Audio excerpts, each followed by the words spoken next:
السلام عليكم ورحمة الله. بسم الله الرحمن الرحيم. الحمد لله رب العالمين. الصلاة والسلام على أشرف المرسلين وعلى آله وأصحابه أجمعين، أما بعد. أعوذ بالله من الشيطان الرجيم. بسم الله الرحمن الرحيم. سبح اسم ربك الأعلى الذي خلق فسوى والذي قدر فهدى.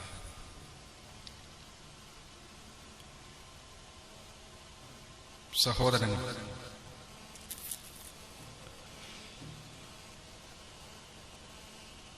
വളരെ പ്രസിദ്ധമായ ഒരു ഹദീസുണ്ട് സഹീഹ് മുസ്ലിം.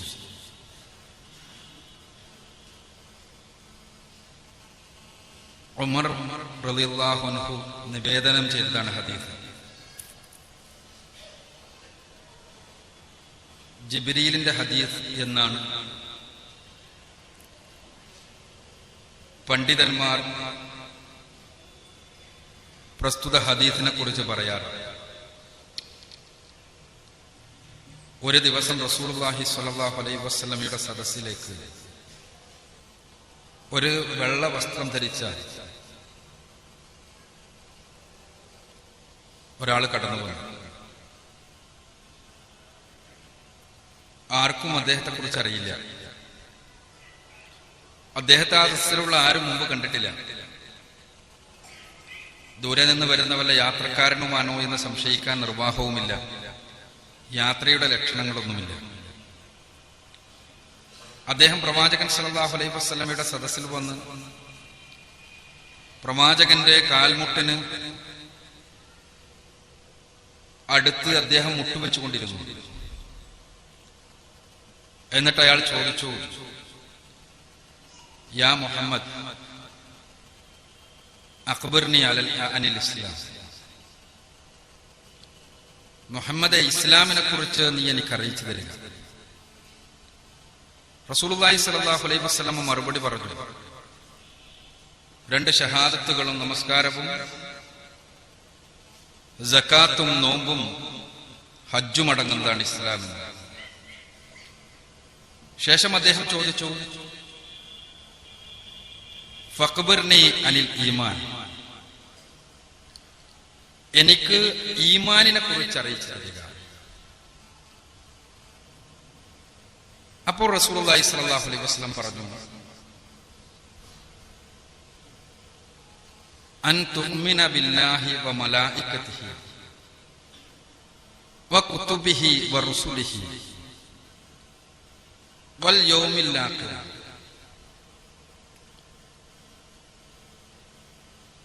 വ തുഅ്മിന ബിൽ ഖദരി ഖൈരിഹി വ ശർരിഹി. അതിനുശേഷവും ചോദ്യങ്ങൾ തുടർന്നു. ഇഹ്സാനിനെ കുറിച്ച്, അവസാന നാളിനെ കുറിച്ച്, അവസാന നാളിന്റെ അടയാളങ്ങളെ കുറിച്ചെല്ലാമുള്ള ചോദ്യങ്ങൾ. നമ്മുടെ വിഷയത്തിന്റെ മർമ്മം സ്ഥിതി ചെയ്യുന്നത് ഈ രണ്ടാമത്തെ ചോദ്യവും അതിനുള്ള ഉത്തരത്തിലുമാണ്. ഈ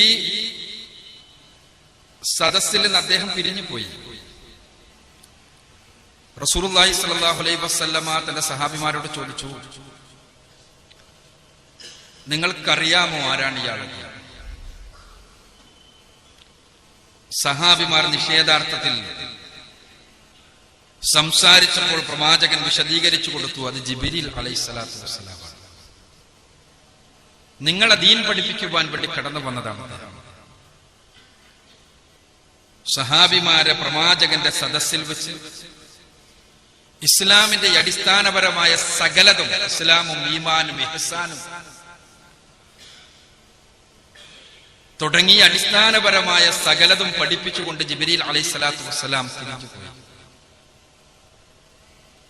അതിൽ പഠിപ്പിക്കപ്പെട്ട ഈമാൻ ആ ഈമാൻ കാര്യങ്ങളിൽ 6 കാര്യങ്ങളാണുള്ളത്. നമ്മൾ ചൊല്ലിപ്പഠിച്ച കാര്യങ്ങൾ തന്നെ.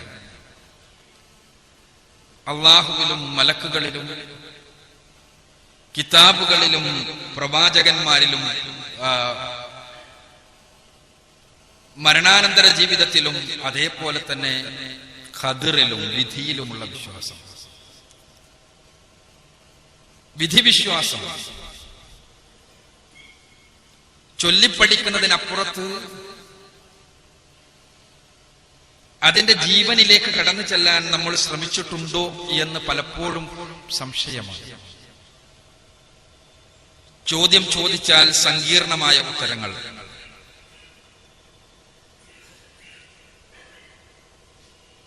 സംശയങ്ങൾ ഉന്നയിച്ചാൽ നിഷേധാത്മകമായ മറുപടി, മനസ്സിലാക്കാൻ സാധിക്കാത്തത്രയും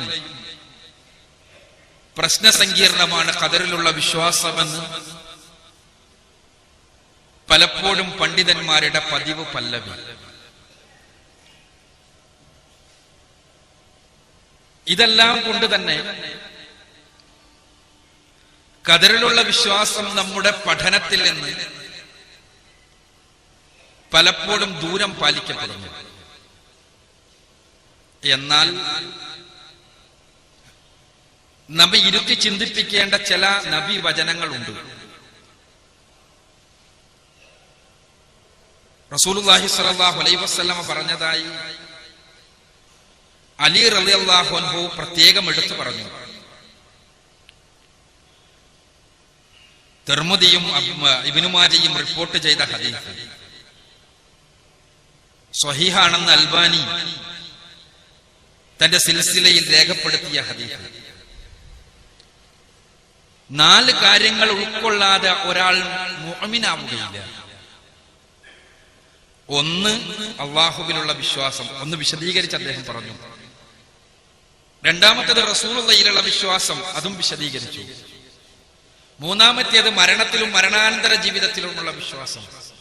4ാമത്തേത് ഖദറിലുള്ള നമുക്ക് വന്നു ഭവിക്കുന്നതെല്ലാം പടച്ച തമ്പുരാനിൽ നിന്നുള്ളതാണ് എന്ന വിശ്വാസം.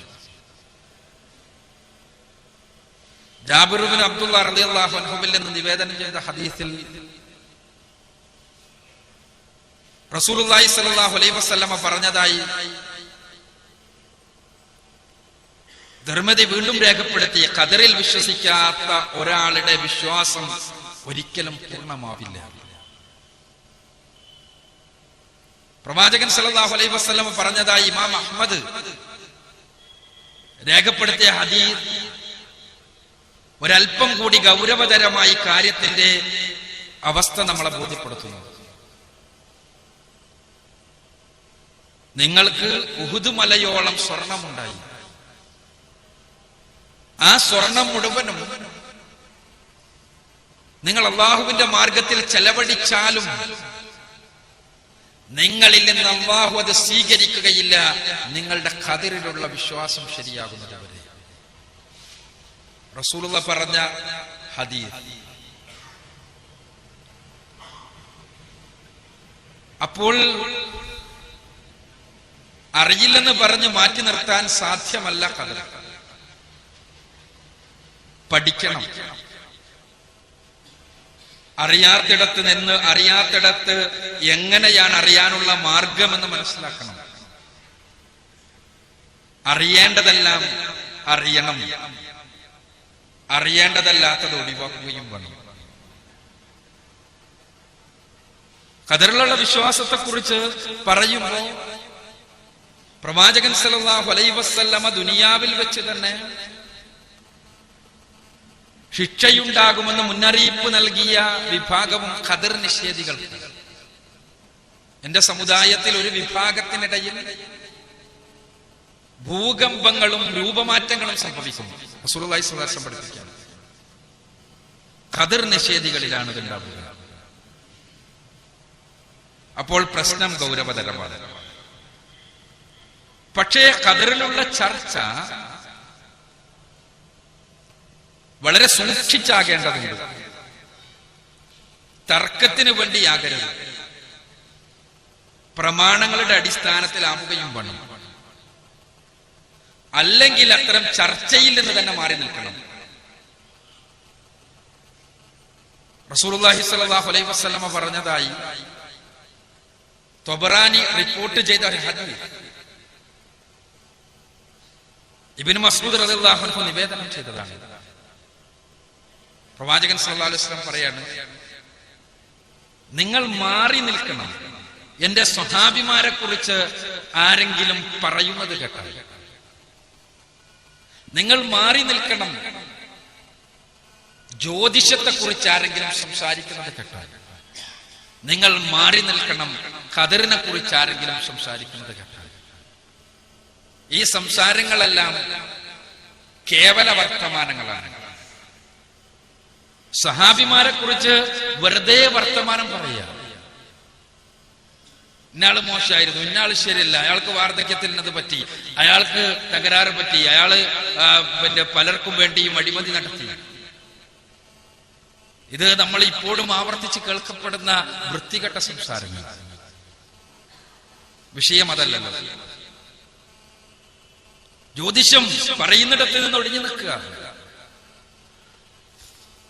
ജ്യോതിഷത്തെ കുറിച്ച് നിറം പിടിപ്പിച്ച കഥകൾ നമ്മൾ കേട്ടുകൊണ്ടേയിരിക്കുകയാണ്. നമ്മുടെ മനസ്സൊരിക്കലും അങ്ങോട്ട് തിരിഞ്ഞു പോകാതിരിക്കാൻ മാറി നിൽക്കുക. റസൂലുള്ളാഹി സ്വല്ലല്ലാഹു അലൈഹി വസല്ലം ഖദറിനെ കുറിച്ചും അതിനെക്കുറിച്ച് തർക്കങ്ങളിൽ ഏർപ്പെടുന്ന, അല്ലെങ്കിൽ അതിനെക്കുറിച്ച് പ്രമാണബദ്ധമല്ലാതെ സംസാരിക്കുന്ന, കേവലമായ ആളുടെ വാഗ്വൈഭവവും യുക്തിവൈഭവവും പ്രകടിപ്പിക്കുവാനും തർക്കശാസ്ത്രപരമായി കാര്യങ്ങൾ പറയാനും ശ്രമിക്കുന്ന ആളുകളിൽ നിന്ന് മാറി നിൽക്കുക എന്നാണ് ഇവിടെ സൂചിപ്പിച്ചത് എന്ന് ഹദീസിനെ വിശദീകരിച്ച പണ്ഡിതന്മാർ പറഞ്ഞു.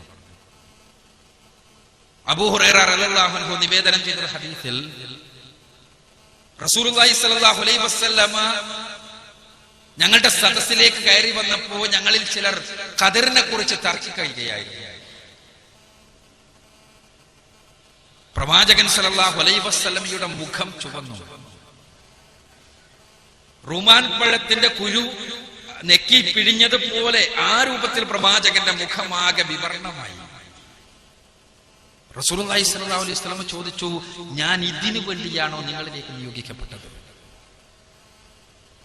മുൻപുള്ള സമുദായങ്ങൾ മുഴുവനും നശിച്ചു പോയത് ഖദറിൽ സംശയിച്ചത് കൊണ്ടാണ്, തർക്കിച്ചത് കൊണ്ടാണ്. വിശ്വാസം വേണ്ട, തർക്കം വേണ്ടാത്ത മേഖല എന്നർത്ഥം. എവിടെയാണ് വിശ്വാസം വേണ്ടി വരികയും തർക്കം വേണ്ടാതാവുകയും ചെയ്യുക? അത് നമ്മുടെ ഇന്ദ്രിയങ്ങൾക്ക് അതീതമായ വിവരങ്ങൾ ഉള്ളിടത്താണ്.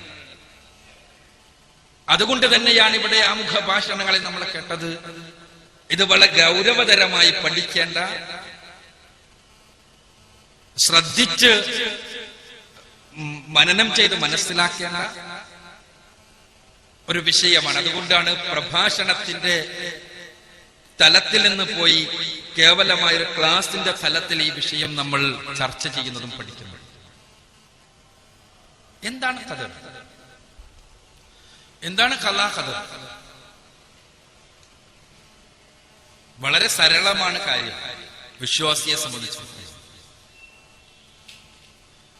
സങ്കീർണതകൾ ഏറെയൊന്നുമില്ലാതെ മനസ്സിലാക്കാൻ പറ്റുന്ന കാര്യം തന്നെ. ഖദ എന്ന പദത്തിന് ഒരുപാട് അർത്ഥങ്ങളുണ്ട്. ഖുർആനിൽ തന്നെ ഒരുപാട് അർത്ഥങ്ങളിൽ പ്രയോഗിച്ചിട്ടുണ്ട്. ഖദർ എന്ന് പറഞ്ഞ പദവും പല അർത്ഥങ്ങളിലും പ്രയോഗിക്കപ്പെട്ടിട്ടുണ്ട്. പക്ഷെ പൊതുവായി തീരുമാനം എന്ന അർത്ഥത്തിൽ വിധി എന്നുള്ള അർത്ഥത്തിൽ ഖദറും നമ്മൾ വ്യവഹരിച്ചു പോയി.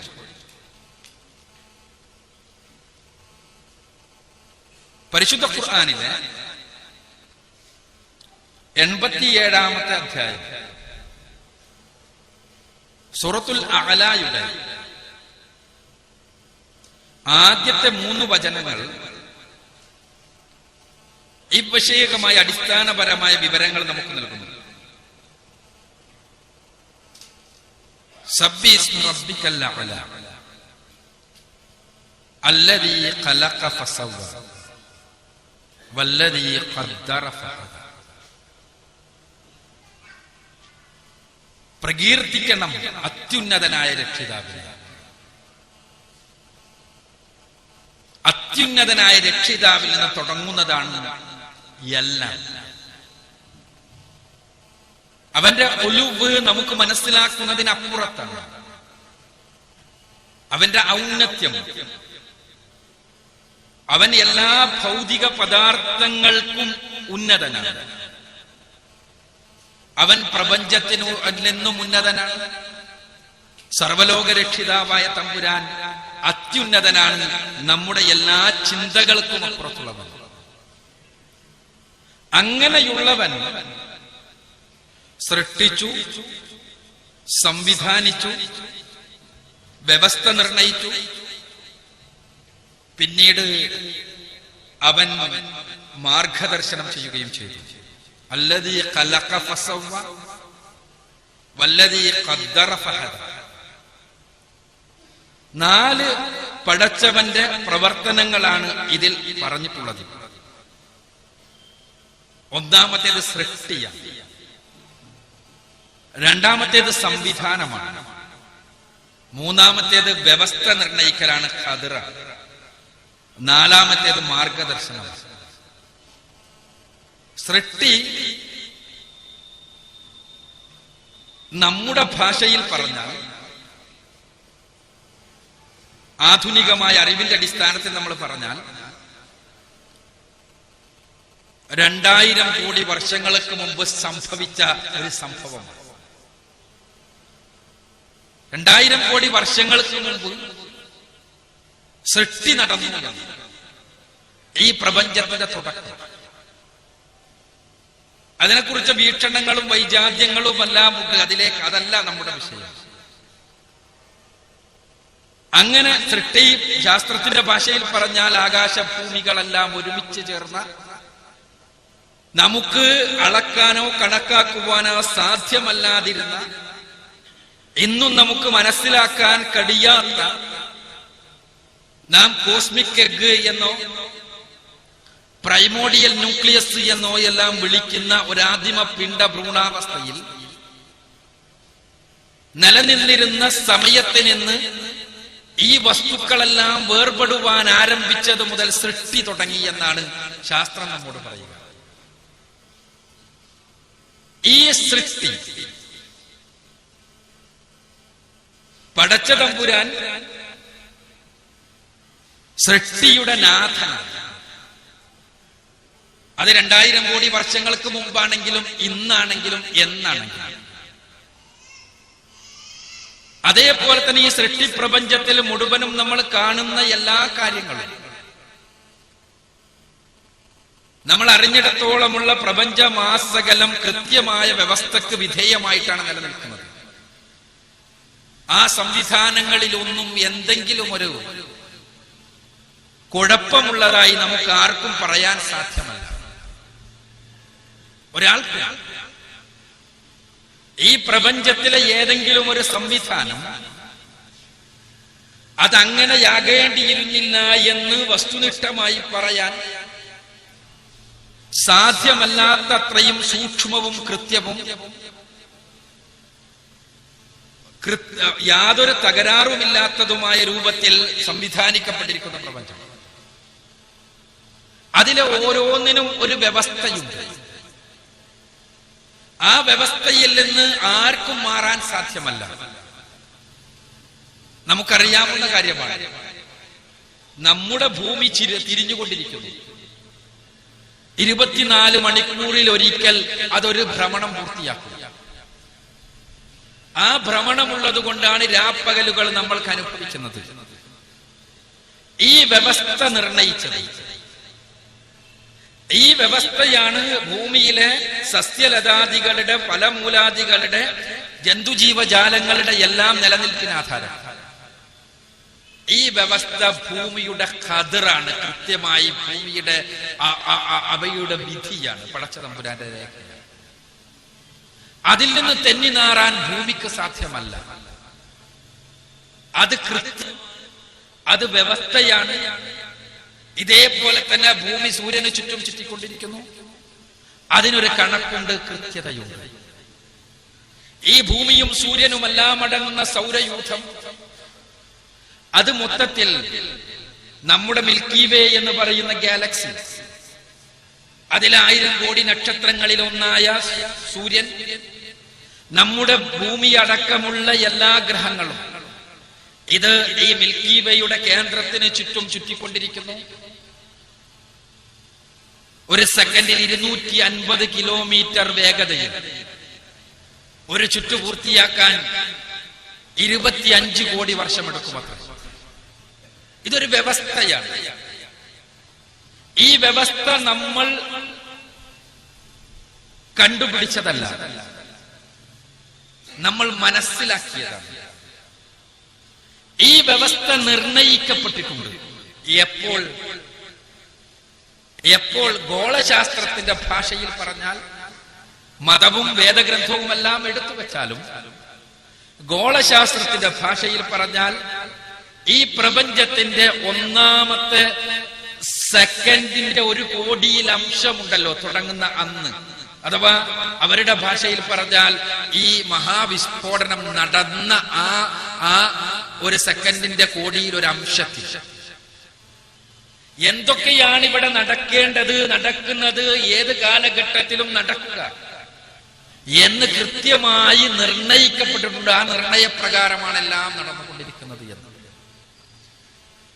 ആ നിർണയം ചെയ്തതാര്? പരിശുദ്ധ ഖുർആൻ പറയുന്നു, അഅലയാണ്, അത്യുന്നതനായ തമ്പുരാനാണ്. ആ അത്യുന്നതനായ തമ്പുരാനാണ് സൃഷ്ടിച്ചതെങ്കിൽ, സംവിധാനിച്ചതെങ്കിൽ, അതോടൊപ്പം തന്നെ ഇതിന്റെ എല്ലാം ഖദർ, ഇതിന്റെ എല്ലാം വ്യവസ്ഥ നിർണയിച്ചിട്ടുള്ളത്. ആ വ്യവസ്ഥ നിർണയിച്ചതോടൊപ്പം തന്നെ ഇവക്കാവശ്യമായ മാർഗദർശനവും അവൻ നൽകിയിട്ടുണ്ട്. ഓരോന്നും ഏതൊക്കെ വഴിയിൽ എങ്ങനെയൊക്കെ പോകണമെന്ന് കൃത്യമാണ് ആ മാർഗദർശനം. പരിശുദ്ധ ഖുർആൻ പറഞ്ഞല്ലോ, എല്ലാം കൃത്യമായ അവക്ക് നിർണയിക്കപ്പെട്ട വ്യക്തമായ ഭ്രമണപഥത്തിലൂടെ നടന്നുകൊണ്ടിരിക്കുന്നു. ഖുർആൻ 36-ാമത്തെ അധ്യായം സൂറത്ത് യാസീനിലെ 40-ാമത്തെ വചനമാണ്. എല്ലാം ഒരു കൃത്യമായ ഭ്രമണപഥത്തിലൂടെ നടന്നുകൊണ്ടിരിക്കുന്നു.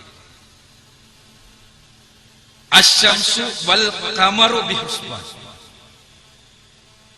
വന്നജുമു വശജറു യസ്ജുദാൻ. 55-ാമത്തെ അധ്യായം സൂറത്തുർ റഹ്മാനിലെ 5ഉം 6ഉം വചനങ്ങൾ. സൂര്യനും ചന്ദ്രനുമെല്ലാം കൃത്യമായൊരു കണക്കനുസരിച്ചാണ്. നക്ഷത്രങ്ങളും ഭൂമിയിലെ സസ്യലതാദികളുമെല്ലാം വൃക്ഷങ്ങളുമെല്ലാം പടച്ചവന് സുജൂദ് ചെയ്തുകൊണ്ടിരിക്കുന്നു. അവ സുജൂദ് ചെയ്യുക സർവ്വലോക രക്ഷിതാവായ തമ്പുരാന്റെ നിയമങ്ങൾക്ക് പൂർണ്ണമായി വഴിപ്പെടുന്നതാണ് സുജൂദ്. അപ്പോൾ അവക്ക് നൽകിയ മാർഗദർശനത്തിലൂടെ അവയെല്ലാം മുന്നോട്ട് പോകുന്നു. എല്ലാം, സൂര്യന്, ചന്ദ്രന്, ഭൂമിക്ക് ഒന്നിനും ഈ മാർഗദർശനത്തിൽ നിന്ന് മാറി നിൽക്കാൻ സാധ്യമല്ല. ഭൂമിയിൽ ഒരുപാട് ജീവജാലങ്ങൾ, ഭൂമിയിൽ മാത്രമാണ് അറിഞ്ഞിടത്തോളം ജീവജാലങ്ങൾ. ഈ ജീവജാലങ്ങൾ അവക്കും ഇതേപോലെയുള്ള മാർഗദർശനമുണ്ട്. സൂര്യന് നൽകിയതുപോലെ, ചന്ദ്രന് നൽകിയതുപോലെയുള്ള മാർഗദർശനം അവക്ക് ഇതേപോലെയുള്ള വ്യവസ്ഥയുണ്ട്. ജീവികളെയെല്ലാം സൃഷ്ടിച്ചത്, അവയുടെ സംവിധാനം, അവക്കെല്ലാം നിശ്ചയിക്കപ്പെട്ട കൃത്യമായ കഥ, അതോടൊപ്പം തന്നെ അവക്ക് നൽകിയ വ്യക്തമായ ഹുദ, മാർഗദർശനം, ഇതെല്ലാം നമുക്ക് ജൈവലോകത്ത് നോക്കിയാൽ കാണാൻ കഴിയും. ഒരു ചെറിയ പ്രാണിയാണ് തേനീച്ച. ആ തേനീച്ചയുടെ സൃഷ്ടിയിൽ, ആ സൃഷ്ടിയുടെ ഓരോന്നും എടുത്ത് നോക്കിയാൽ അത്ഭുതമാണ്. അതിനെ കൂട്ടിലിങ്ങനെ പോയി നോക്കിയാൽ, തേനീച്ചക്കൂട്ടിൽ നമ്മൾ പരിശോധിച്ചാൽ അതിലെ സംവിധാനങ്ങൾ അതിനേക്കാൾ അത്ഭുതകരമാണ്. ആ തേനീച്ചക്ക് ഓരോന്നിനും നിശ്ചയിക്കപ്പെട്ട കാര്യങ്ങൾ. തേനീച്ച, ഒരേ തേനീച്ച തന്നെ, റാണി തേനീച്ച തന്നെ മുട്ടയിട്ട് ഉണ്ടാകുന്ന കുഞ്ഞുങ്ങളിൽ മടിയന്മാരുണ്ടാകും, ജോലിക്കാരും ഉണ്ടാകും, റാണിയും ഉണ്ടാകും. ഈ റാണിക്ക് റാണിയാണ് നീ എന്ന് ആരും പറഞ്ഞു കൊടുക്കേണ്ടതില്ല. ജോലിക്കാരിക്ക് ജോലിക്കാരിയാണ് നീ എന്നും, അതേപോലെ തന്നെ മടിയനാണ് നീ എന്നും പറഞ്ഞു കൊടുക്കേണ്ടതില്ല. അതെല്ലാം പേര് നമ്മളിട്ടതാണ്. അവക്കുള്ള എന്താണോ അവ ചെയ്യേണ്ടത് അത് അവക്കറിയാം. അത് കൃത്യമായി രേഖപ്പെടുത്തപ്പെട്ടിരിക്കുന്നു. നമ്മളൊരു പ്രാണിശാസ്ത്രജ്ഞനോട് ചോദിച്ചാൽ അയാൾ പറയും അതെല്ലാം ജനിതക കോഡുകളിൽ രേഖപ്പെടുത്തപ്പെട്ടിരിക്കുന്നു. ഇതുകൊണ്ട് ജനിച്ചു കഴിഞ്ഞാൽ, ഇത് ജനിച്ച ഇതിലെ പ്യൂപ്പാദശ കഴിഞ്ഞ് പുറത്തു വന്നു കഴിഞ്ഞാൽ, റാണിത്തേനീച്ചയാണെങ്കിൽ ആ റാണിത്തേനീച്ച പറക്കാൻ തുടങ്ങും. ഒപ്പം തന്നെ കുറെ മടിയന്മാരും കുറെ ജോലിക്കാരും പുഴയോടൊപ്പം പറക്കും. ഒരു കൂട്ടിൽ 2 റാണിക്ക് സ്ഥാനമില്ല. അതുകൊണ്ട് തന്നെ വേറൊരു സ്ഥലത്ത് പോയി കൂട് കെട്ടാൻ തുടങ്ങും. ആ സ്ഥലത്ത് പോയാൽ റാണി അവിടെ നിൽക്കും. ചുറ്റും കൂടി മടിയന്മാരും ഉണ്ടാകും. കൂടുണ്ടാക്കണ പണി തുടങ്ങുകയായി പണിക്കാർ. അതിന് മെഴുകുണ്ടാക്കണം, അതിനാവശ്യമായ സാധനം കൊണ്ടുവരണം. ഇതെല്ലാം ആരിതെല്ലാം ചെയ്യണം, ഓരോന്നും ആരൊക്കെ ചെയ്യണം, എല്ലാം രേഖയാണ്. ആരും പഠിപ്പിച്ചിട്ടില്ല. ആ രേഖപ്രകാരം പോകുന്നു, പണിയെടുക്കുന്നു. തേന് വേണം. ആദ്യം തേൻ തിരയാനൊരു കൂട്ടർ അങ്ങോട്ട് പോകും. ആ തേൻ തിരയാൻ പോകുന്ന കൂട്ടരെ കൃത്യമായ ആരൊക്കെയാണ് എന്ന് അവക്കറിയാം. അവ തെരഞ്ഞു പോയി തിരിച്ചു വരും. തിരിച്ചു വന്നാൽ പിന്നെ ഒരു നൃത്തമാണ്. നമ്മളാണ് അതിന് നൃത്തം എന്ന് പേരിട്ടത്. അവക്ക് എന്താണെന്ന് അറിയില്ല. അത് 8ന്റെ ആകൃതിയിൽ നൃത്തമിടുന്നു. അതിന് നമ്മൾ വാഗൺ ഡാൻസ് എന്ന പേര് വിളിച്ചു. ബാക്കിയുള്ള ജോലിക്കാരായ തേനീച്ചകൾ ഇത് നോക്കി നിൽക്കുന്നു. ആ നോക്കി നിന്നിട്ട് അവ മനസ്സിലാക്കുന്നു ഇതിൽ നിന്ന് എത്ര ദൂരത്താണ് സൂര്യന്റെ ഏത് ദിശയിൽ പോയാലാണ് തേന് ലഭിക്കുക എന്ന് കൃത്യമായി ഇവ മനസ്സിലാവും. കൃത്യമായി. എന്നിട്ട് ഏതൊരു പൂവിൽ നിന്നാണോ ഈ ഡാൻസ് കളിച്ച തേനീച്ച തേൻ ശേഖരിച്ച്, തേന്റെ സാമ്പിൾ ശേഖരിച്ച് ഇവയോട് ഡാൻസ് കളിച്ച് എവിടെയാണ് അത് എന്ന് പറഞ്ഞത്, അതേ സ്ഥലത്തേക്ക് കൃത്യമായി ആ ഡാൻസ് കണ്ട തേനീച്ച കൂട്ടങ്ങൾ പറഞ്ഞിട്ടുണ്ട്. ഇതൊരു മാർഗദർശനമാണ്. എങ്ങോട്ട് പോകണമെന്നുള്ള കൃത്യമായ മാർഗദർശനം. അല്ലദീ ഖലഖ ഫസവ്വ വല്ലദീ ഖദ്ദറ ഫഹദ. ആ ഹിദായത്ത് എല്ലാ സൃഷ്ടിയിലുമുള്ളതാണ്. ഖദറിനോടൊപ്പം തന്നെ ഹിദായത്ത്, രേഖയുണ്ട്. ആ രേഖയോടൊപ്പം തന്നെ ആവശ്യമായ കൃത്യമായ മാർഗദർശനം. മൂസാ നബി അലൈഹിസ്സലാത്തു വസ്സലാമിനോട് ഫിർഔൻ ചോദിച്ചല്ലോ, ആരാണ് നിന്റെ റബ്ബ്? അപ്പൊ മൂസാ നബി അലൈഹിസ്സലാത്തു വസ്സലാമും ഹാറൂൻ നബി അലൈഹിസ്സലാത്തു വസ്സലാമും കൂടി ഫറോവയുടെ മുന്നിൽ പോയി റബ്ബിനെ പരിചയപ്പെടുത്തിയപ്പോ വമൻ റബ്ബുക്കുമാ യാ മൂസ, മൂസ നിന്റെ റബ്ബ്, നിങ്ങളുടെ റബ്ബ് എന്ന് പറഞ്ഞാൽ ഈ പറയുന്ന അവിടെ മൂസാ നബി അലൈഹിസ്സലാത്തു വസ്സലാം നൽകുന്ന മറുപടി റബ്ബുനല്ലദീ അഅതാ കുല്ല ശൈഇൻ ഖൽഖഹു ഫമഹദ. ഖുർആനിലെ 20-ാമത്തെ അധ്യായം സൂറത്തു താഹയിലെ 50-ാമത്തെ വചനമാണ്. ഞങ്ങളുടെ റബ്ബ് എന്ന് പറഞ്ഞാൽ എല്ലാ സൃഷ്ടികൾക്കും അവയുടെ പ്രകൃതം നൽകുകയും അവക്ക് മാർഗദർശനം നൽകുകയും ചെയ്തവനാണ്. ഹിദായത്ത് ഇത് ഖദറിനോടൊപ്പമുള്ളതാണ്. അഥവാ വ്യവസ്ഥയോടൊപ്പം തന്നെ ആ വ്യവസ്ഥക്കനുസരിച്ച് എങ്ങനെ മുന്നോട്ട് പോകണമെന്ന് വ്യവസ്ഥ നിർണയിച്ചു. ആ വ്യവസ്ഥ പ്രകാരം എങ്ങനെ മുന്നോട്ട് പോകണമെന്ന്. ഭൂമിയിലെ ജീവജാലങ്ങളിൽ സവിശേഷമായ അസ്തിത്വമുള്ള ജീവിയാണ് മനുഷ്യൻ. ഇസ്ലാം മനുഷ്യനെ ഒറാങ്ങൊട്ടാങ്ങിൽ നിന്നോ ചിമ്പാൻസിയിൽ നിന്നോ ആൾക്കുരങ്ങിൽ നിന്നോ ആകൃതി വ്യത്യാസം വന്ന് ഉണ്ടായ ഒരു ജീവിയായി കാണുന്നില്ല. ഇസ്ലാം മനുഷ്യനെ കാണുന്നത് ഒരു സവിശേഷമായ സൃഷ്ടിയായിക്കൊണ്ട്. പടച്ചവൻ ഭൂമിയിലേക്ക് മനുഷ്യനെ സൃഷ്ടിക്കുവാൻ വേണ്ടി നിശ്ചയിച്ചപ്പോൾ മലക്കുകളോട് പറഞ്ഞത് ഇന്നി ജാഇലുൻ ഫിൽ അർളി ഖലീഫ എന്ന്. ഖുർആനിലെ 2-ാമത്തെ അധ്യായം സൂറത്തുൽ ബഖറയിലെ 30-ാമത്തെ വചനം. ഞാനിതാ ഭൂമിയിലേക്ക് ഒരു ഖലീഫയെ പറഞ്ഞേക്കും. അപ്പോൾ മലക്കുകൾ പറഞ്ഞു, കുഴപ്പങ്ങൾ ഉണ്ടാക്കുന്നവരെ എന്തിനയക്കണം? അള്ളാഹു പറഞ്ഞു, നിങ്ങൾക്കറിയാത്തത് എനിക്കറിയാം. സ്വാതന്ത്ര്യം നൽകിക്കൊണ്ട് ഭൂമിയിലേക്ക് പറഞ്ഞയക്കുവാൻ പോകുന്ന ഒരു ജീവവർഗം, മനുഷ്യനെ കുറിച്ച് മുന്നറിയിപ്പ്. ഖലീഫ എന്ന പദം അത് വേറെ പരിശോധിക്കപ്പെടേണ്ടതാണ്, വിഷയം അതല്ല. ഇവിടെ മനുഷ്യൻ എന്ന ജീവിയുടെ 2 സാധ്യതകളെയും പരിശുദ്ധ ഖുർആൻ അവരുടെ ജന്നത്തിന് മുൻപ് തന്നെ, അവരെ സൃഷ്ടിക്കുന്നതിന് മുൻപ് തന്നെ പഠിപ്പിക്കുന്നു. മനുഷ്യന് സ്വതന്ത്രമായ കൈകാര്യകർത്തൃത്വത്തിനുള്ള അവകാശമാണ്. ലഖദ് ഖലഖ്നൽ ഇൻസാന ഫീ അഹ്സനി തഖ്വീം സുമ്മ റദദ്നാഹു അസ്ഫല സാഫിലീൻ.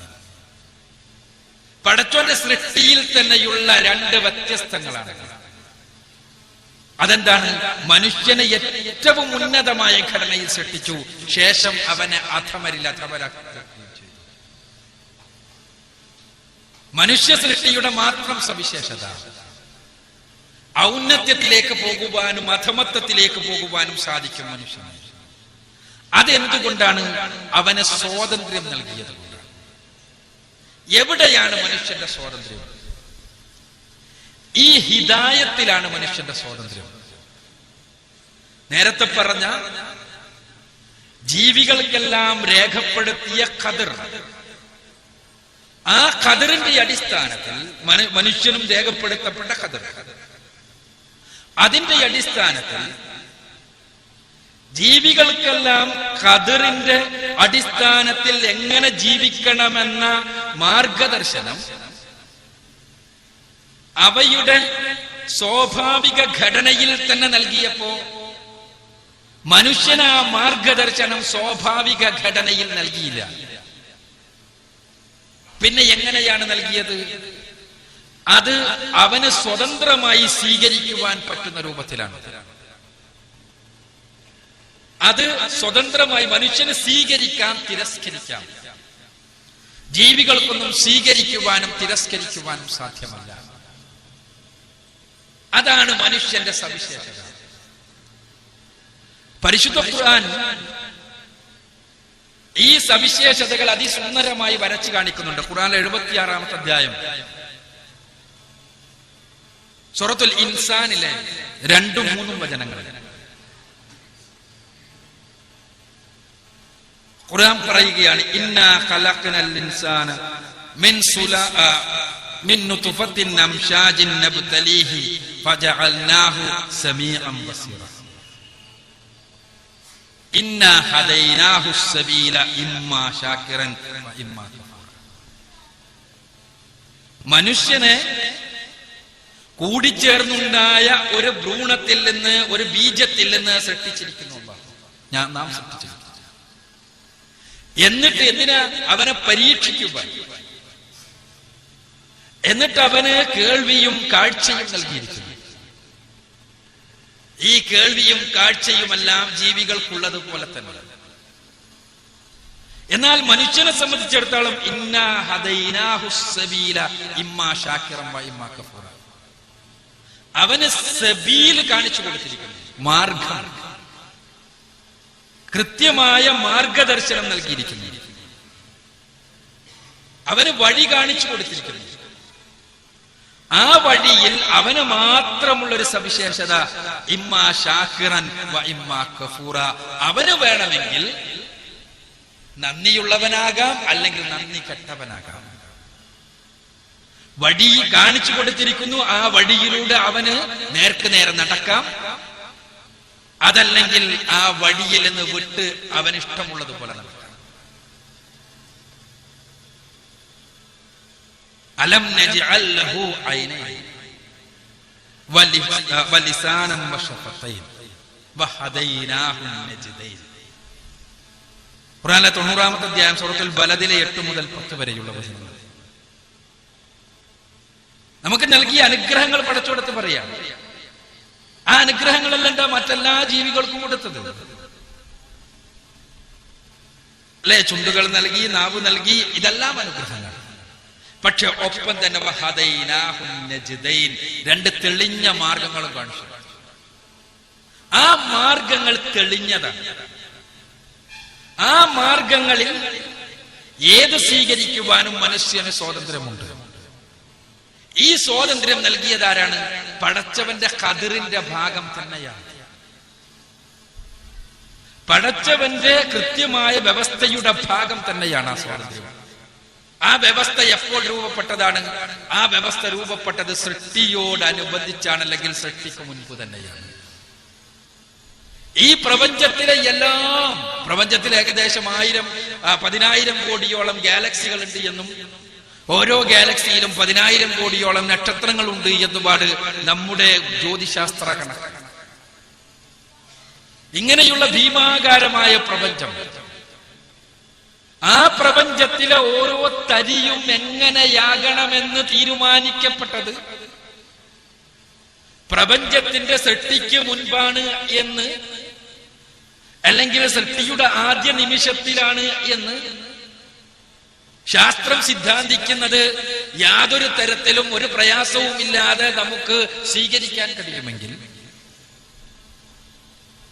ഈ പ്രപഞ്ചത്തിലെ, ഈ മഹാപ്രപഞ്ചത്തിലെ ചെറിയൊരു ഗോളമായ ഭൂമിയിലെ ജീവജാലങ്ങളും ആ ജീവജാലങ്ങളുടെ നിലനിൽപ്പും, ആ ജീവജാലങ്ങളിൽ സവിശേഷമായ മനുഷ്യന്റെ നിലനിൽപ്പും, മനുഷ്യൻ ഇവിടെയുള്ള മനുഷ്യന്റെ ഭാഗധേയവുമെല്ലാം അത് തീരുമാനിക്കപ്പെട്ടിട്ടില്ല എന്ന് കരുതുവാൻ ശാസ്ത്രീയമായി പറഞ്ഞാൽ ഒരു ന്യായവുമില്ല. എങ്കിൽ ഈ ഭൂമി മാത്രം പ്രപഞ്ചത്തിന് പുറത്തേക്ക് കൊണ്ടുകൊണ്ടിരും. അങ്ങനെ വേണ്ടി വരാം. അങ്ങനെ ഒരു ന്യായവുമില്ല. പിന്നെ എന്താണുള്ളത്? യഥാർത്ഥത്തിൽ ആ വ്യവസ്ഥയുടെ ഭാഗം തന്നെയാണ് മനുഷ്യനും. മനുഷ്യന്റെ ഭാഗധേയവും മനുഷ്യന്റെ പ്രവർത്തനങ്ങളും മനുഷ്യന്റെ കാര്യങ്ങളുമെല്ലാം യഥാർത്ഥത്തിൽ പടച്ച തമ്പുരാൻ സൃഷ്ടിയുടെ മുമ്പേ അറിയുന്നതാണ്. അവന്റെ കൃത്യമായ വ്യവസ്ഥക്ക് വിധേയമാണ്. ആ വ്യവസ്ഥയാണ് ഈ പ്രപഞ്ചത്തിൽ ആകസകലവും നടക്കുന്നത്, ഈ ഭൂമിയിലും നടക്കുന്നത്, മനുഷ്യലോകത്തും നടക്കുന്നത്. ഇതാണ് ഇസ്ലാമിലെ വിധിവിശ്വാസത്തിന്റെ അടിത്തറ. പിന്നെ എന്താണ് ഇതിന്റെ സങ്കീർണതയും പ്രശ്നവും? എന്തുകൊണ്ടാണ് ഇതിൽ സംശയങ്ങൾ ഉണ്ടാകുന്നത്? അതിന് കാരണം 2 കാര്യങ്ങളാണ്. ഒന്നാമത്തേത്, അള്ളാഹുവിനെ കുറിച്ച് കൃത്യമായ അറിവില്ലായ്മ, അല്ലെങ്കിൽ അള്ളാഹുവിനെ നാം നമ്മുടെ തലത്തിലേക്ക് കൊണ്ടുവന്നുകൊണ്ട് പരിശോധിക്കുവാൻ വേണ്ടി പരിശ്രമിച്ചത്. ഇതാണ് ഈ രംഗത്തെ സകല കുഴപ്പങ്ങൾക്കും അടിസ്ഥാനപരമായ കാരണമായി ഭവിച്ചത്. അള്ളാഹു ആരാണ്? ഖുൽ ഹുവല്ലാഹു അഹദ് അല്ലാഹുസ് സമദ് ലം യലിദ് വലം യൂലദ് വലം യകുൽ ലഹു കുഫുവൻ അഹദ്. അള്ളാഹു അവനെ യാതൊന്നുമായും താരതമ്യം ചെയ്യാൻ സാധ്യമല്ലാത്ത അസ്തിത്വമുള്ളവനാണ്. ഇതാണ് വലം യകുൽ ലഹു കുഫുവൻ അഹദ്. ഖുർആനിലെ 112-ാമത്തെ അധ്യായം സൂറത്തുൽ ഇഖ്ലാസിലെ അവസാനത്തെ വചനത്തിൽ, 4-ാമത്തെ വചനത്തിൽ വളരെ കൃത്യമായി പഠിപ്പിക്കുന്നു. യാതൊന്നുമായും സാദൃശ്യപ്പെടുത്തുവാൻ സാധ്യമല്ലാത്ത രൂപത്തിൽ ഉള്ളവനാണ് അവൻ. അവന് തുല്യമായി ഒന്നുമില്ല. ലൈസ കമിസ്ലിഹി ശൈഅൻ. ഖുർആനിലെ 42-ാമത്തെ അധ്യായം സൂറത്ത് ശൂറയിലെ 11-ാമത്തെ വചനം. അവനെപ്പോലെ യാതൊന്നുമില്ല. അങ്ങനെയുള്ള അവന്റെ അറിവിനെയും കഴിവിനെയും മനുഷ്യന്റെ അറിവുമായി താരതമ്യം ചെയ്യുകയും മനുഷ്യന്റെ അറിവിന് സമാനമാണ് പടച്ചവന്റെ അറിവ് എന്ന് കരുതി വെക്കുകയും ചെയ്തിടത്ത് നിന്നാണ് യഥാർത്ഥത്തിൽ വിധിവിശ്വാസത്തെക്കുറിച്ചുള്ള അബദ്ധധാരണകളും വഴി പിഴക്കലുകളുമെല്ലാം ആരംഭിക്കുന്നത്. രണ്ടാമതായി മനുഷ്യനെ കുറിച്ച അഹങ്കാരം. കല്ലാ ഇന്നൽ ഇൻസാന ലയത്ഗാ അൻ റആഉ ഇസ്തഗ്നാ എന്ന് ഖുർആൻ പറഞ്ഞല്ലോ. ഖുർആനിലെ 96-ാമത്തെ അധ്യായം സൂറത്തുൽ അലഖിലെ 5-ഉം 6-ഉം വചനങ്ങളിലൂടെ 6-ഉം 7-ഉം വചനങ്ങളിൽ മനുഷ്യൻ സ്വയം പര്യാപ്തനായി കണ്ടതിനാൽ അവൻ ധിക്കാരിയായി തീർന്നിരിക്കും. അവനെ എനിക്ക് കഴിയുമെന്ന് തോന്നിയപ്പോ അവൻ ധിക്കാരിയാവുകയാണ്. അവന്റെ കഴിവ് എന്താണ്? അവന്റെ വിവരത്തെക്കുറിച്ച് അവന് വമ്പിച്ച ബോധം. ചിലരിപ്പോഴും പറഞ്ഞു കളയാറുണ്ടല്ലോ, എന്റെ വിവരത്തിന് എന്റെ ബുദ്ധിക്ക് യോജിക്കാത്തത് കൊണ്ട് ഈ ആയത്ത് പറ്റൂല, ഈ ഹദീസ് പറ്റൂല. ഇത് സംഭവിച്ചതാണ് സത്യത്തിൽ ഖദറിന്റെ വിഷയത്തിൽ ആദിമ കാലഘട്ടത്തിലുമുള്ള കുഴപ്പങ്ങൾക്ക് കാരണം. അതാണ് മുഅ്തസിലികൾ ഖദറിനെ നിഷേധിച്ചവരായി തീർന്നത്. നമ്മുടെ ബുദ്ധി, അതിന്റെ പരിമിതി ഇന്ന് ശാസ്ത്രലോകത്തിനറിയാം. പക്ഷേ പലപ്പോഴും ശാസ്ത്രത്തിന്റെ ആളുകൾ എന്ന് പറയുന്നവർ അത് അംഗീകരിക്കാറില്ല. നമ്മുടെ ബുദ്ധിക്ക് ചില പരിമിതികളുണ്ട്, അടിസ്ഥാനപരമായ പരിമിതികൾ. ആ പരിമിതികൾ മനസ്സിലാക്കാതെ നമ്മുടെ ബുദ്ധി തന്നെയാണ് ഏറ്റവും ഉന്നതം എന്ന് കരുതിക്കൊണ്ട് അതിന്റെ അടിസ്ഥാനത്തിൽ പടച്ചതമ്പുരാന്റെ വചനങ്ങളും പടച്ചതമ്പുരാന്റെ വഹീന്റെ അടിസ്ഥാനത്തിൽ പറഞ്ഞ പ്രവാചക വചനങ്ങളും അതേപോലെ നമ്മുടെ ബുദ്ധി കൊണ്ട് സംശ്ലേഷണം ചെയ്യാൻ ശ്രമിച്ചപ്പോൾ സംഭവിച്ച അബദ്ധം. ഇത് രണ്ടുമാണ് ഖദറിന്റെ വിഷയത്തിലുള്ള ആശയക്കുഴപ്പങ്ങളുടെ മുഴുവനും കാരണം. അതുകൊണ്ടാണ് പ്രവാചകൻ സല്ലല്ലാഹു അലൈഹി വസല്ലമ മുന്നറിയിപ്പ് നൽകിയത്, ഖദറിനെ കുറിച്ച് നിങ്ങൾ പ്രമാണങ്ങളിൽ നിന്ന് വിട്ട് തർക്കിക്കുന്ന അവസ്ഥ വന്നാൽ അപകടമാണ്. കാരണം തർക്കമുണ്ടാകേണ്ടത് നമ്മുടെ വിവരത്തിന്റെ അടിസ്ഥാനത്തിലാണ്. തർക്കമുണ്ടാകേണ്ടത് എന്തിന്റെ അടിസ്ഥാനത്തിലാ? നമുക്ക് നിരീക്ഷിക്കാൻ കഴിയുന്ന കാര്യങ്ങളുടെ അടിസ്ഥാനത്തിലാണ്. ഇന്ന് ആകാശത്തിലേക്ക് നോക്കി രണ്ടുപേർ തർക്കിക്കുകയാണെന്ന് വിചാരിക്കുക. ആകാശത്തുള്ളത് 8500 നക്ഷത്രങ്ങളാണെന്ന് ഒരാളും 9000 നക്ഷത്രങ്ങളാണെന്ന് വേറൊരാളും തർക്കിക്കുകയാണ്.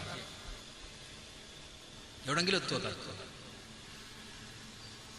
എന്തുകൊണ്ടെന്നാൽ എണ്ണാൻ ഒരു നല്ല നക്ഷത്രമുള്ള രാത്രിയിൽ കേവലമായ നഗ്നനേത്രം കൊണ്ട് സാധ്യമല്ലാത്തൊരു കാര്യത്തിൽ തർക്കിക്കുന്നു. ഞാൻ ചെറിയൊരു ഉദാഹരണമാണ്.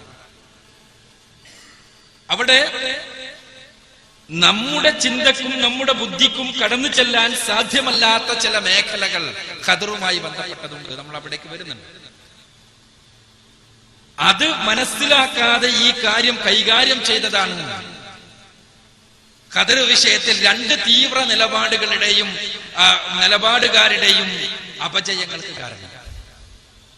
തീവ്ര നിലപാട് ഒന്നെടുത്തത് ജബരിയാക്കളാണ്, മറ്റൊന്നെടുത്തത് ഖദരിയാക്കൾ അല്ലെങ്കിൽ മുഅ്തസിലുകളാണ്. ഇതിന് രണ്ടിനും കാരണമായി ഭവിച്ചത് അതാണ്. ഖദറിലുള്ള വിശ്വാസത്തെ പണ്ഡിതന്മാർ 4 കാര്യങ്ങളായി ശാഖീകരിച്ചു. 4 കാര്യങ്ങളിൽ കൃത്യമായി ബോധമുണ്ടായാൽ ഖദറിലുള്ള വിശ്വാസം ഏകദേശം പൂർണ്ണമായി എന്ന് പണ്ഡിതന്മാർ പറഞ്ഞു. ഇൽമ്, അൽ കിതാബത്ത്, അൽ മശീഅത്ത്, അൽ ഖൽഖ്, ഇങ്ങനെയാണ് പണ്ഡിതന്മാർ അതിനെ കുറിച്ച് പറയാറ്. ഒന്നാമത്തേത് വിജ്ഞാനമാണ്, ഇൽമ്. അള്ളാഹുവിന്റെ ഇൽമിനെ കുറിച്ച് അറിയുക. അള്ളാഹുവിന്റെ ഇൽമ് എന്ത് എന്ന്, ആ ഇൽമിന്റെ സവിശേഷത മനസ്സിലാക്കുക. അള്ളാഹുവിന്റെ ഇൽമിനെ നമുക്ക് അളക്കാൻ കഴിയുക എന്നല്ല. അള്ളാഹുവിന്റെ അറിവ്, അത് സൃഷ്ടികളിൽ പൂർണ്ണമാണ്. സൃഷ്ടികളിൽ പടച്ചവന്റെ അറിവ് എന്നത് ഒരു തലത്തിലും വേറിട്ട് പോകാത്ത രൂപത്തിൽ സമ്പൂർണമാണ്. സൃഷ്ടികൾക്ക് അള്ളാഹുവിന്റെ അറിവിൽ നിന്ന് മാറി നിൽക്കുവാൻ സാധ്യമല്ലാത്ത വിധത്തിൽ പൂർണ്ണം. മനുഷ്യ സൃഷ്ടികളായതുകൊണ്ട് തന്നെ അള്ളാഹുവിനെ അറിയണം. അലാ യഅലമു മൻ ഖലഖ വഹുവൽ ലതീഫുൽ ഖബീർ. പരിശുദ്ധ ഖുർആനിൽ 67-ാമത്തെ അധ്യായം സൂറത്തുൽ മുൽക്കിലെ 14-ാമത്തെ വചനത്തിൽ സൂചിപ്പിക്കുകയാണ്. സൃഷ്ടിച്ചവൻ അറിയൂല എന്നാണ്. അവൻ സൂക്ഷ്മജ്ഞാനിയും അഗാധജ്ഞാനിയുമാണ്. ലത്തീഫും ഖബീറുമാണ് അവൻ. അറിവിന്റെ വിഷയത്തിൽ പൂർണ്ണത. ആ പൂർണ്ണതയിൽ എന്തൊക്കെ പെടും? പൂർണ്ണതയിൽ അള്ളാഹുവിന്റെ അറിവ് എന്നത് നമ്മുടെ അറിവ് കൊണ്ട് അപഗ്രഥിക്കുവാൻ സാധ്യമല്ലാത്തതാണ്. നമ്മുടെ അറിവ് കൊണ്ട് അള്ളാഹുവിന്റെ അറിവിനെ അപഗ്രഥിക്കുക സാധ്യമല്ല. അതിന്റെ കാരണം എന്താണ്? അത് നമ്മുടെ പരിമിതിയാണ്. നാം ഈ പ്രപഞ്ചത്തിൽ സൃഷ്ടിക്കപ്പെട്ടവരാണ്. ഈ പ്രപഞ്ചത്തിന്റെ ഭാഗമാണ്. ഈ പ്രപഞ്ചം കാലനിബദ്ധമാണ്. അഥവാ ഫിസിക്സിന്റെ ഭാഷയിൽ പറഞ്ഞാൽ ടൈം സ്പേസ് കോണ്ടിന്യൂയത്തിൽ അധിഷ്ഠിതമാണെന്ന് പറയും. സ്ഥലകാല നൈരന്തര്യത്തിൽ സ്ഥലവും കാലവും പരസ്പരം ഇടപിരിക്കപ്പെട്ട രൂപത്തിലാണ് ഈ പ്രപഞ്ചത്തിൽ നിലനിൽക്കുന്നത്. നാം കാലനിബദ്ധമാണ്. അഥവാ നമ്മുടെ ശരീരവും നമ്മുടെ മനസ്സും നമ്മുടെ അറിവും നമ്മുടെ എല്ലാം ഏതൊക്കെ ഭൗതിക വസ്തുക്കൾ നമ്മളിലുണ്ടോ, അതിന്റെ എന്തൊക്കെ പ്രോഡക്റ്റുകൾ ഉണ്ടോ, അതെല്ലാം കാലത്തിന്റെ അടിസ്ഥാനത്തിലാണ്. നമ്മുടെ അറിവും അങ്ങനെ തന്നെ. നമ്മുടെ അറിവിന് ഇന്നലെ, ഇന്ന്, നാളെ എന്ന 3 തലങ്ങളുണ്ട്. നമ്മൾ പറയും ഭൂതകാലവും വർത്തമാനകാലവും ഭാവി കാലവുമാണ്. ഈ 3 കാലങ്ങളിൽ ബന്ധപ്പെടുത്തിക്കൊണ്ട് മാത്രമേ അറിവിനെ നമുക്ക് മനസ്സിലാക്കാൻ കഴിയൂ. നമ്മുടെ അറിവ് വർദ്ധിച്ചുകൊണ്ടേയിരിക്കുന്നു. ഇന്നലെയുള്ള വിവരമല്ല ഇന്നുള്ളതല്ല നാളെ, ഇത് കൂടിക്കൊണ്ടേയിരിക്കും. അള്ളാഹുവിന്റെ അറിവിന്റെ സവിശേഷത, അവൻ പ്രപഞ്ചത്തിന്റെ സ്രഷ്ടാവാണ്. അതുകൊണ്ട് തന്നെ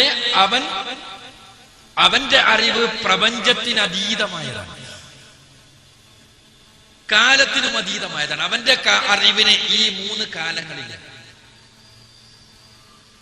അവന്റെ അറിവിന് ഈ 3 കാലങ്ങളില്ല. അവന്റെ അറിവ് വർദ്ധമാനവുമല്ല, അത് വർദ്ധിച്ചുകൊണ്ടിരിക്കുന്നില്ല. അത് എങ്ങനെയാണ് അറിവ് എന്ന് ചോദിച്ചാൽ നമുക്കത് മനസ്സിലാക്കാൻ സാധ്യമല്ല. കാരണം നമ്മുടെ തലച്ചോറ് ഈ പ്രപഞ്ചത്തെ കുറിച്ച് പഠിക്കുവാൻ വേണ്ടി പടച്ചവൻ നൽകിയതാണ്. ഈ പ്രപഞ്ചത്തിന് പുറത്തുള്ള പടച്ചവന്റെ അസ്തിത്വത്തെ കുറിച്ച് മനസ്സിലാക്കാൻ നമ്മുടെ തലച്ചോറിന് സാധ്യമല്ല എന്നതുപോലെ ആ പടച്ചവന്റെ അറിവിനെ കുറിച്ച് മനസ്സിലാക്കാനും അപഗ്രഥിക്കുവാനും ഈ തലച്ചോറ് കൊണ്ട് സാധ്യമല്ല. അത് നമ്മുടെ പരിമിതിയാണ്, അള്ളാഹുവിന്റെ പരിമിതിയല്ല. ആ അറിവിനെ നമ്മൾ ഉൾക്കൊണ്ട് കഴിഞ്ഞാൽ എല്ലാ പ്രശ്നങ്ങൾക്കുമുള്ള അടിസ്ഥാനപരമായ പരിഹാരമാകും. അള്ളാഹുവിന്റെ ഇൽമ് എന്നത് നേരത്തെ പറഞ്ഞ വലം യകുൽ ലഹു കുഫുവൻ അഹദ്, അത് യാതൊന്നുമായും താരതമ്യം ചെയ്യാൻ പറ്റില്ല. അള്ളാഹുവിന്റെ അറിവ് നമ്മുടെ അറിവ് പോലെയല്ല. സംഗതികൾ വന്നു ഭവിക്കുമ്പോൾ അത് അറിയുന്ന നമ്മളല്ല, സംഗതി സംഭവിക്കുമ്പോൾ അത് കണ്ട് മനസ്സിലാക്കുന്ന, സംഗതി കേൾക്കുമ്പോൾ അത് കേട്ട് മനസ്സിലാക്കുന്ന, സംഗതി സ്പർശിക്കുമ്പോൾ അത് സ്പർശിച്ച് മനസ്സിലാക്കുന്ന നമ്മളുടെ അറിവല്ല പടച്ചവന്റെ അറിവ്. പടച്ചവന്റെ അറിവ് എന്നും പൂർണ്ണമാണ്. പടച്ചവന്റെ അറിവിലേക്ക് ഒന്നും കൂട്ടിച്ചേർക്കപ്പെടുന്നില്ല, ഒന്നും എടുത്തു മാറ്റപ്പെടുന്നില്ല. അവന്റെ അറിവ് ലത്തീഫും ഖബീറുമാണ്. ഈ അറിവിനെ നമ്മുടെ തലച്ചോറിലേക്ക് കൊണ്ടുവരുവാൻ വേണ്ടി പരിശ്രമിച്ചാൽ അപകടമുണ്ടാകും. അതാണ് എല്ലാ ഖദറിന്റെ വിഷയത്തിൽ ഉള്ള കുഴപ്പങ്ങളുടെയും അടിസ്ഥാനപരമായ കാരണം. നമുക്ക് കാലത്തിൽ അധിഷ്ഠിതമായ അറിവേ അറിയൂ, എന്നാൽ അല്ലാഹുവിന്റെ അറിവല്ല. അപ്പൊ അതുകൊണ്ട് തന്നെ പടച്ചവന് ഈ പ്രപഞ്ചത്തിലെ എല്ലാറ്റിനെയും കുറിച്ച് എന്നും അറിയും എന്നുള്ള അറിവാണ് ഖദറിന്റെ വിഷയത്തിൽ ഒന്നാമതായി നമുക്കുണ്ടാകേണ്ടത്. ആ അല്ലാഹുവിന്റെ അറിവ് നമ്മുടെ അപഗ്രഥനത്തിന് വിധേയമല്ല എന്ന അറിവ്. നമ്മുടെ അപഗ്രഥനത്തിന് ആ അല്ലാഹുവിന്റെ അറിവ് വിധേയമല്ല എന്നുള്ള അറിവ്. ഇതാണ് ഇൽമു കൊണ്ട് ചുരുക്കത്തിൽ വിവക്ഷിക്കുന്നത്.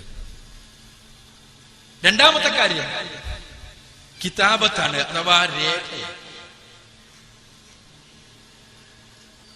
പടച്ച തമ്പുരാൻ ഈ പ്രപഞ്ചത്തിൽ സംഭവിക്കാനുള്ളതെല്ലാം രേഖപ്പെടുത്തിയിരിക്കുന്നു.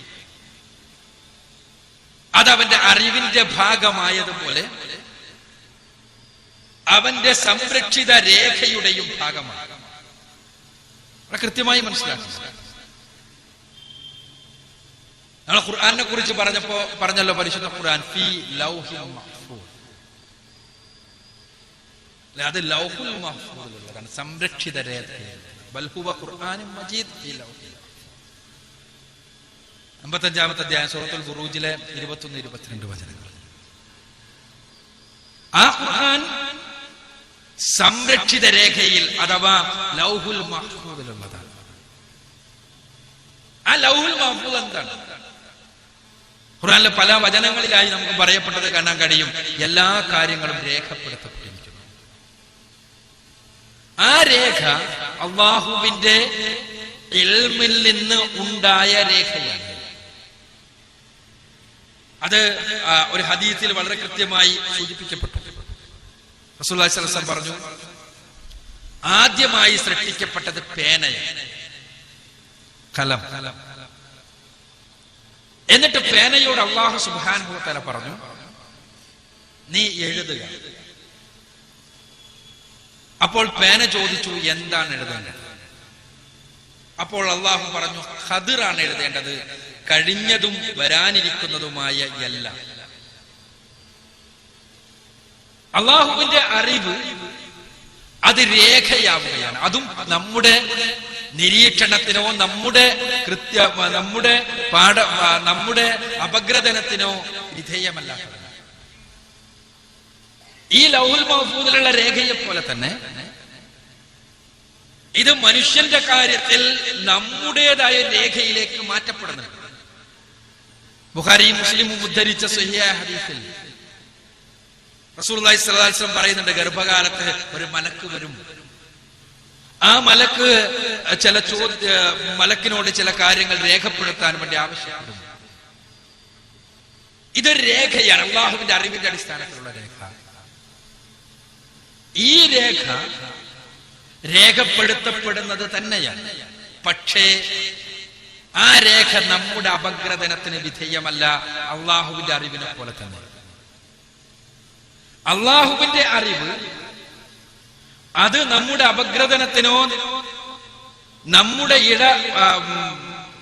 പിരിച്ചുള്ള പരിശോധനക്കോ വിധേയമാക്കാൻ സാധ്യമല്ലാത്തതുപോലെ ഈ രേഖയും അള്ളാഹുവിന്റെ അറിവിന്റെ ഭാഗമാണ്. അതുകൊണ്ട് തന്നെ നമ്മുടെ അപഗ്രഥനത്തിന് വിധേയമല്ല. ഈ രേഖ പ്രകാരമാണ് കാര്യങ്ങൾ നടക്കുന്നത്. രേഖപ്രകാരം തന്നെയാണ് എല്ലാ കാര്യങ്ങളും നടന്നുകൊണ്ടിരിക്കുന്നത് എന്ന് ഇന്ന് ശാസ്ത്രവും പറഞ്ഞുകൊണ്ടിരിക്കുന്നുണ്ട്.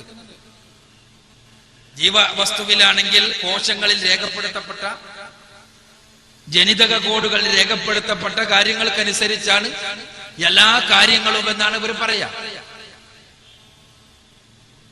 പക്ഷെ ഏതായിരുന്നാലും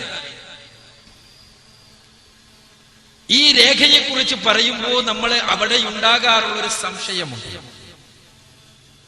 ഈ രേഖയിലുള്ളത് കൊണ്ടല്ലേ ചിലർ തെറ്റുകാരാകുന്നത്? ഈ രേഖയിൽ ഉള്ളത് കൊണ്ടല്ലേ ചിലർ നല്ലവരാകുന്നത്. ഇവിടെ നമ്മൾ മനസ്സിലാക്കേണ്ട ഏറ്റവും അടിസ്ഥാനപരമായ ഒരു കാര്യം, രേഖ അള്ളാഹുവിന്റെ അറിവിന്റെ ഭാഗമായതുകൊണ്ട് തന്നെ നമുക്ക് അപഗ്രഥിക്കുവാൻ സാധ്യമല്ലാത്തതാണ്. എന്നാൽ നമുക്ക് നൽകപ്പെട്ട സ്വാതന്ത്ര്യം, ഇൻഷാ അല്ലാഹ് അടുത്ത വിഷയത്തിൽ അത് വരുന്നുണ്ട്, ആ സ്വാതന്ത്ര്യം അനുസരിച്ചുകൊണ്ട് നമ്മൾ നടത്തുന്ന പ്രവർത്തനങ്ങളാണ് നമ്മൾ നന്മയുള്ളവരും നമ്മെ തിന്മയുള്ളവരുമെല്ലാം ആക്കി തീർക്കുന്നത്. ഈ രേഖ അള്ളാഹുവിന്റെ നിയന്ത്രണത്തിലുള്ളതാണ്, അള്ളാഹുവിന്റെ അറിവിന്റെ ഭാഗമാണ്. നമ്മുടെ അപഗ്രഥനത്തിന് വിധേയമല്ല അത്.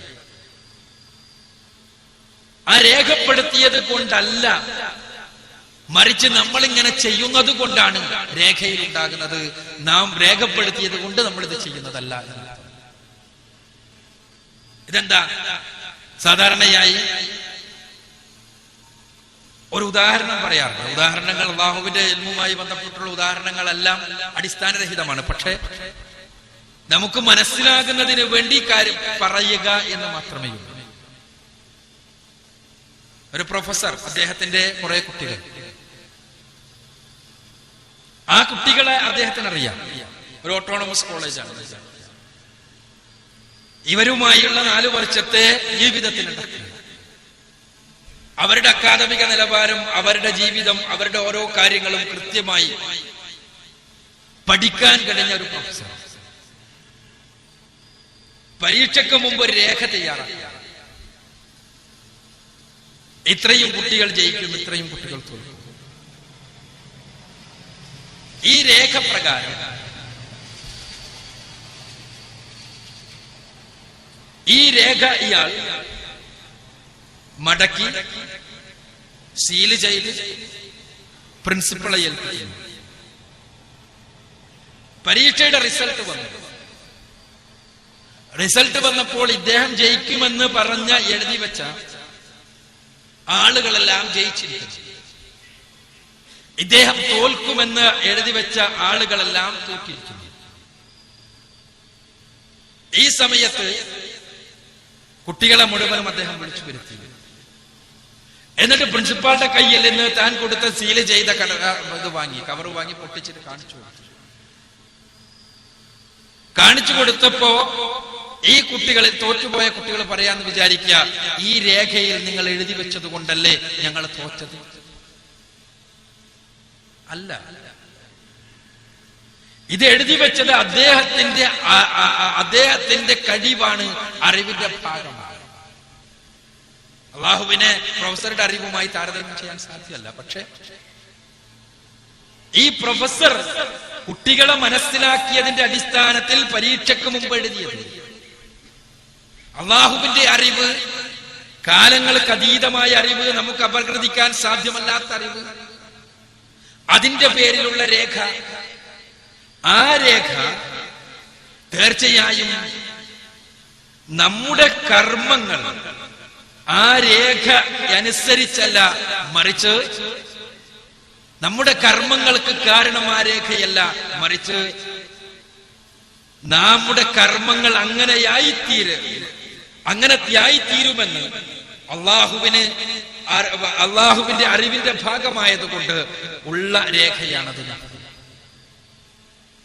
ഇതാണ് രേഖയെ കുറിച്ച് നമ്മൾ മനസ്സിലാക്കേണ്ടത്. ഇപ്പോ അതിൽ നമ്മുടെ സ്വാതന്ത്ര്യത്തെ ഒരു തലത്തിലും അത് ബാധിക്കുന്നില്ല. നിങ്ങൾ ആലോചിച്ച് നോക്കുക, ഏത് കാര്യമെടുത്താൽ നമ്മെ സംബന്ധിച്ചിടത്തോളം നമ്മൾ നേർക്ക് നേരെ അനുഭവിച്ചു കൊണ്ടിരിക്കുന്നതാണ് നമ്മുടെ സ്വാതന്ത്ര്യം. പരിശുദ്ധ ഖുർആനും ആവർത്തിച്ച് പറയുന്നതാണ്. ആ സ്വാതന്ത്ര്യത്തെ രേഖ നേർക്ക് നേരെ ആക്രമിക്കുന്നില്ല എന്ന് നമ്മൾ മനസ്സിലാക്കുക. എന്നാൽ രേഖ വസ്തുതയാണെന്നും അത് അള്ളാഹുവിന്റെ ഇൽമിനെ പോലെ തന്നെ നമ്മുടെ അപഗ്രഥനത്തെ വിധേയമല്ലെന്നും ആ രേഖ പ്രകാരമാണ് കാര്യങ്ങൾ സംഭവിച്ചു കൊണ്ടിരിക്കുന്നത് എന്ന് നമ്മൾ മനസ്സിലാക്കുക എന്ന് മാത്രം. മൂന്നാമത്തെ കാര്യം മശീഅത്ത് അല്ലെങ്കിൽ ഇറാദത്താണ്, അള്ളാഹുവിന്റെ ഉദ്ദേശം. അള്ളാഹുവിന്റെ ഉദ്ദേശം അള്ളാഹു താൻ ഉദ്ദേശിക്കുന്നതെല്ലാം സൃഷ്ടിക്കാൻ കഴിയുന്നവനാണ്, ഉദ്ദേശിക്കുന്നതെല്ലാം ചെയ്യാൻ കഴിയുന്നവനാണ്.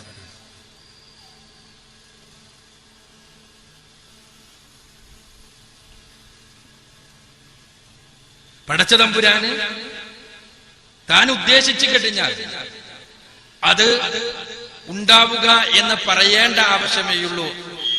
അപ്പോൾ അതുണ്ടാവും.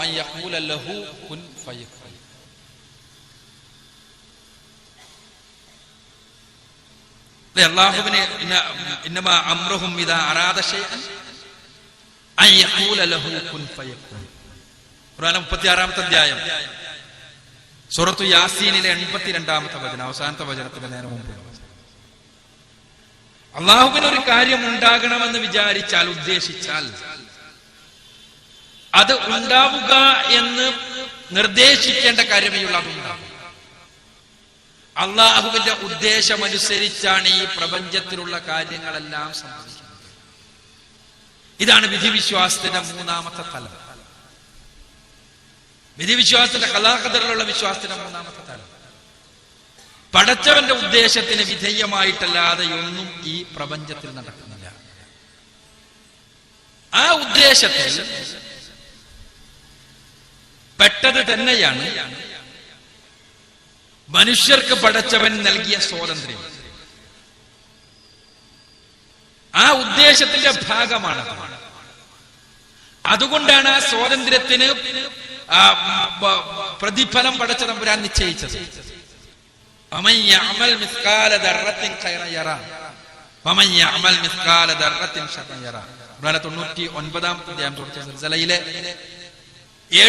വചനങ്ങൾ നമുക്ക് പരിചയമുള്ളതാണ്. ഒരാൾ അണുമണിത്തൂക്കം നന്മ ചെയ്താൽ അത് കാണും.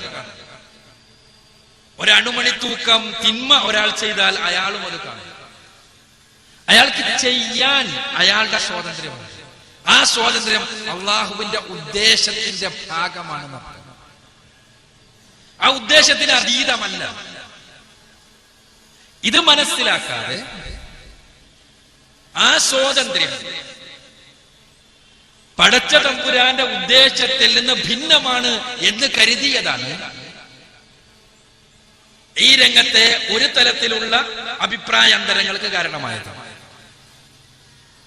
ഈ ഖദരിയാക്കളും ജബരീയാക്കളും തമ്മിലുള്ള അഭിപ്രായ വ്യത്യാസമാണ് ഞാൻ പറഞ്ഞു വരുന്നത്. അപ്പോ ഈ ഉദ്ദേശം അള്ളാഹുവിന്റെ ഉദ്ദേശം തന്നെയാണ്, അള്ളാഹുവിന്റെ ഇറാദത്തിന്റെ അല്ലെങ്കിൽ അള്ളാഹുവിന്റെ മശീഅത്തിന്റെ ഭാഗം തന്നെയാണ് മനുഷ്യന് നൽകിയ സ്വാതന്ത്ര്യം എന്നുള്ളത്. എന്നാൽ അള്ളാഹു ഉദ്ദേശിച്ചിരുന്നെങ്കിൽ ഈ സ്വാതന്ത്ര്യം നൽകാതിരിക്കാമായിരുന്നു മനുഷ്യന് ഈ സ്വാതന്ത്ര്യം നൽകാതിരിക്കുവാൻ അള്ളാഹുവിന് കഴിയും. പക്ഷെ അള്ളാഹു അതല്ല ഉദ്ദേശിച്ചത്. പരിശുദ്ധ ഖുർആൻ വ്യക്തമാക്കുന്ന കാര്യമാണ്. ലൗ ശാഅ റബ്ബുക്കും ലആമന മൻ ഫിൽ അർളി കുല്ലുഹും ജമീഅ.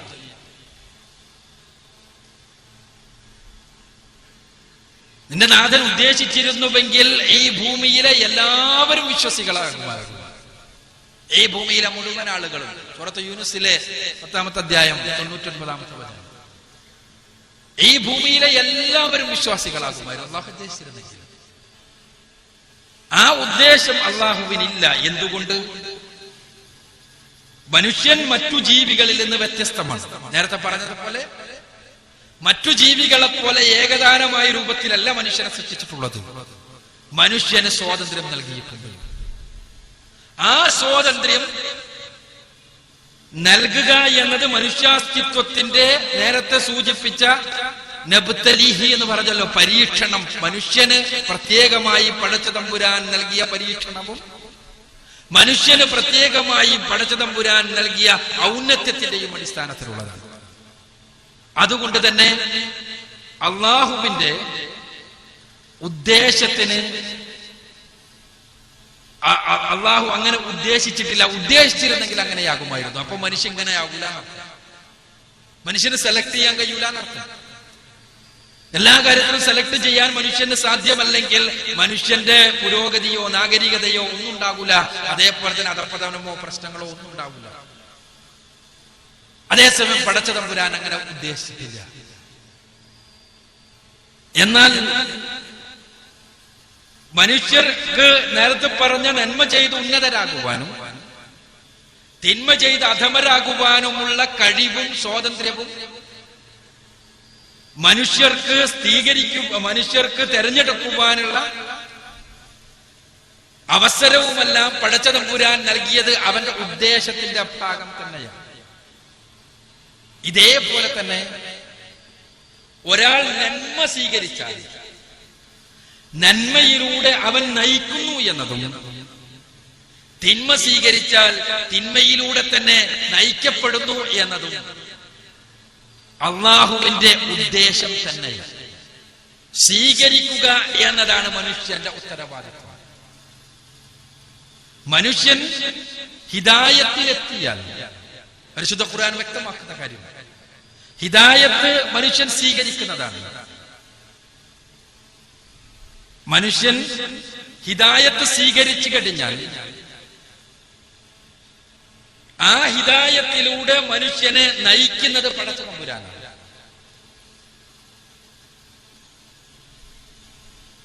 അല്ലദീന യഹ്ദിയഹും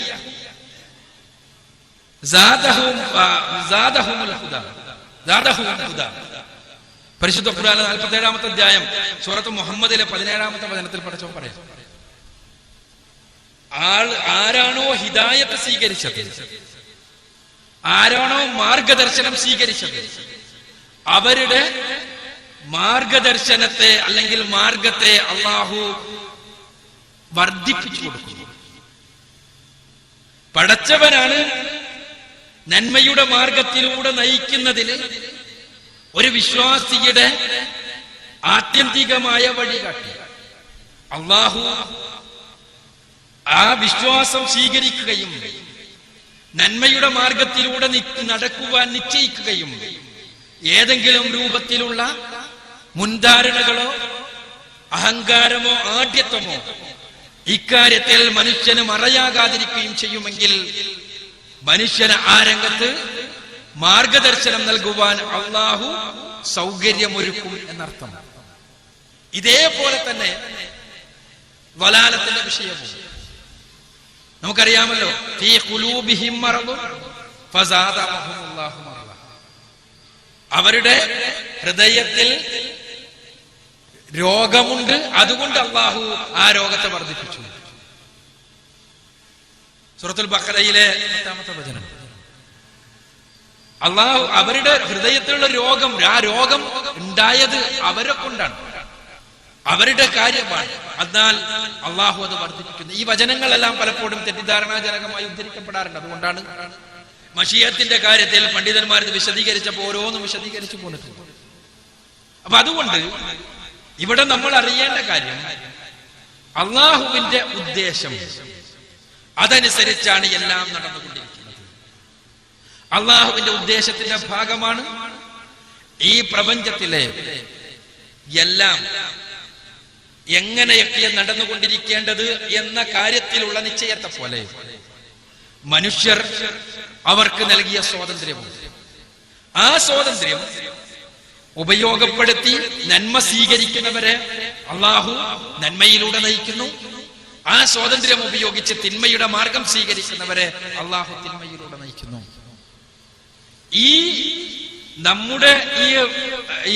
നമ്മുടെ ഉദ്ദേശമുണ്ടല്ലോ, നമ്മൾ ഈ സ്വീകരിക്കുവാൻ ഉപയോഗിക്കുന്ന കഴിവ്, ഇതുപോലും ആത്യന്തികമായി അള്ളാഹു നൽകിയതാണ്. അതുകൊണ്ടാണ് പരിശുദ്ധ ഖുർആൻ പ്രത്യേകം പറഞ്ഞത് വമാ തശാഉന ഇല്ലാ അൻ യശാ അല്ലാഹു റബ്ബുൽ ആലമീൻ. 81-ാമത്തെ അധ്യായം സൂറത്തുൽ തക്വീറിലെ അവസാനത്തെ വചനം, 29-ാമത്തെ വചനം. അവർ ഉദ്ദേശിക്കുന്നില്ല, അള്ളാഹു ഉദ്ദേശിച്ചെങ്കിലല്ലാതെ. അള്ളാഹുവിന്റെ ഉദ്ദേശത്തിന് വിധേയമായിട്ടാണ് മനുഷ്യർക്കെല്ലാം ഉദ്ദേശിക്കാൻ കഴിയുന്നത്. മനുഷ്യർക്ക് ഈ സ്വാതന്ത്ര്യം നൽകിയത് അള്ളാഹുവാണ്. മനുഷ്യർക്ക് നന്മ സ്വീകരിക്കുവാൻ ആവശ്യമായ അവസരങ്ങൾ നൽകിയത് അള്ളാഹുവാണ്. മനുഷ്യർക്ക് നന്മയും തിന്മയും സ്വീകരിക്കുവാൻ ആവശ്യമായ കഴിവും തന്റെ ഇടവും ബുദ്ധിയും എല്ലാം നൽകിയത് അള്ളാഹുവാണ്. അള്ളാഹുവിന്റെ ഉദ്ദേശത്തിന് വിധേയമാണ് മനുഷ്യരുടെ ഉദ്ദേശം. നാലാമതായി നമ്മൾ മനസ്സിലാക്കി വന്നത് അള്ളാഹുവിന്റെ അറിവ്, രണ്ടാമത്തേത് അള്ളാഹു രേഖ, മൂന്നാമത്തേത് പടച്ചവന്റെ ഉദ്ദേശം. നാലാമതായി നമ്മൾ മനസ്സിലാക്കേണ്ടത് ഖൽഖാണ്, പടച്ചവന്റെ സൃഷ്ടിയാണ്.